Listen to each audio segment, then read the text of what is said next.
Oh my Lord. Douglas Murray went on Newsnight BBC and was grilled over his less Islam comments. The reporter is saying that he's anti-Muslim. And Douglas corrects him and says, I think I know what I meant better than you. Check it out. You have been obviously writing about this issue for 10, 20 years or so and writing about Islamic extremism in this country. And in 2017, after the Manchester Arena bombing, you talked about, because of that threat of Islamic extremism, we should have less Islam in this country. Was that a wise phrase, talking about less Islam? Well, I think it's perfectly wise phrase, perfectly open to misrepresentation. I think I said it at the encouragement of the BBC. Well, I'm reading your article. It was you on the wrote BBC. In the Sun. It was on the BBC. That's why. I'm quoting what you said in the Sun. Less Islam. Surely, less Islam means less people of the Muslim faith. That means less Sajid Javids, less Sadiq Khans. Well, that it depends. Means anyone who's a Muslim. That's what it means, isn't it? Isn't that provocative? I mean, it would also mean less people like the Abedi family, wouldn't it? Yes, I mean, yeah, exactly. So the point is, you're talking about less Islam. That is Muslim people. No. Just bear with me, because I know better than you what I think. This country has had a wildly stupid and lax immigration policy for decades. And we allowed people like the Abedi family, a family of jihadists who'd fallen out with Colonel Gaddafi because they were from rival jihadist groups. When the Abedi family fell out with Colonel Gaddafi, they came first to London and then to Manchester. And one of the sons they gave this country was Salman Abedi, who at the age of 22 killed 22 young girls at the Manchester Arena in a suicide bomb. One, by the way, for every year of life this country gave him.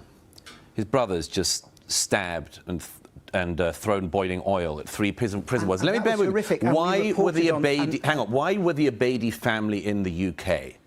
Why is nobody interested in asking that? And I'll tell you what the problem here is. There are lots of types of extremism. You get far-right extremism, far-left extremism. When it comes to jihadist extremism, jihadism comes from Islam.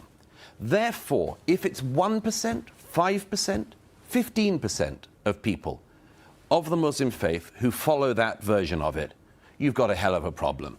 And the more people, the larger, this is simple math, the larger the number of people who are followers of a faith that has not solved the extremism problem in its midst or drawn suitable lines, the more extremism you will have. You don't get that from the Catholic Church in 2023 or 4. You don't get it from the Methodists. You won't get it from the Quakers, and you won't get it from the Anglican Church. Of course, there is a problem with fundamentalism and Islamic extremism. And fundamentalist Islam comes from Islam, you're saying less of everyone, which means less Sajid David, less Sadiq Khan. No, and you're stereotyping no problem everyone. at all with Sajid. No, of course he's not stereotyping. I mean, this is a kind of dated conversation to my mind, because this is all being addressed elsewhere as we speak. Nobody else is as incredibly slow in learning as the British media and political class when it comes to this problem.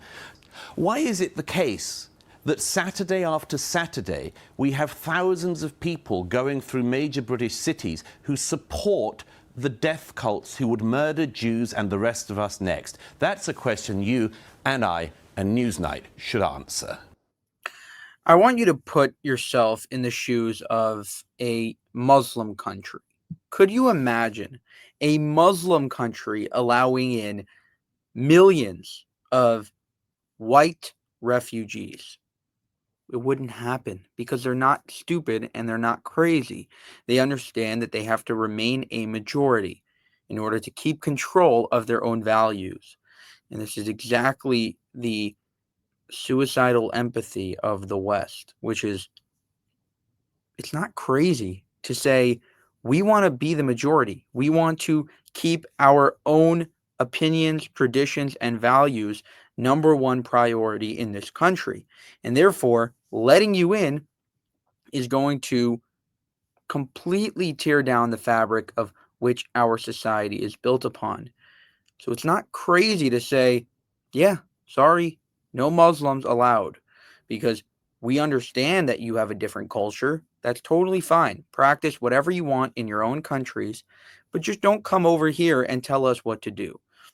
They have Sharia courts. They have different no-go zones where you only practice, Muslim law and UK law doesn't apply. That's crazy. That's absolutely insane.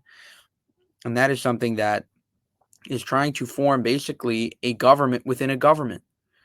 Shouldn't be allowed, shouldn't be tolerated. And again, it's not crazy to say, okay, we have enough of you guys here. We don't want any more because we understand that you guys are going to have a lot of children and you're going to become the majority.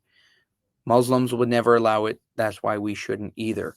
For more, subscribe to the channel. If you want to help us make more of these videos, you can go to buymeacoffee.com/JewishUncensored. Thank you for watching and have a good one.